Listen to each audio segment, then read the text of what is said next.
Time is the inevitable progression into the future, where the events of the present become a part of the past. And with graduation coming up in 11 weeks, I wanted to look into how we're able to let things that we love become a part of the past. And so in the first book that I read was Dinner at the Homesick Restaurant by Ann Tyler. And this storyline follows a mother named Pearl and her 3 children after their father walks out on them. And she never ends up really coping with it. She tells everybody who asks about him that he's just out on business. And as the children grow older, it's easy to see that they never coped with the abandonment from their father. One of the children becomes abusive, another one has severe anger issues, and the other one never gets married or moves out of their house. He kind of is obsessed with his mother. The other book that I read was The Optimist's Daughter by Eudora Welty. And this story follows a daughter who goes to visit her father after surgery, and he never ends up recovering, and he dies. And she has to navigate this grief alongside her stepmother, who is a vapid narcissist, and she's also younger than her, and those two do not get along at all.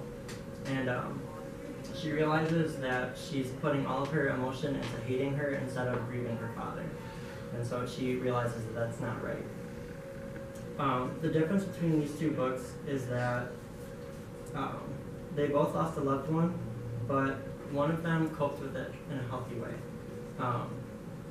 In The Optimist's Daughter, you can see that Laurel had a kind of a growth mindset after the death, and Pearl did not. So what I ended up realizing is that the only way you can come to terms with losing something is to realize what you're really losing.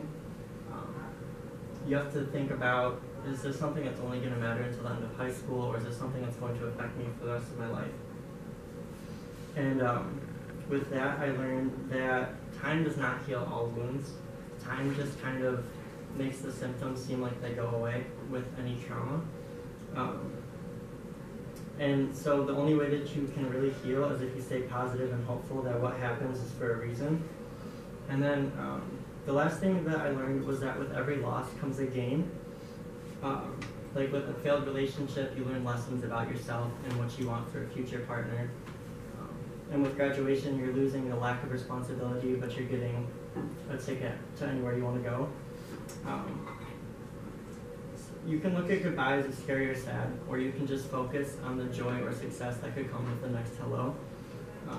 And throughout this project, I learned a lot about processing change and pain, and I think that's it. Thank you.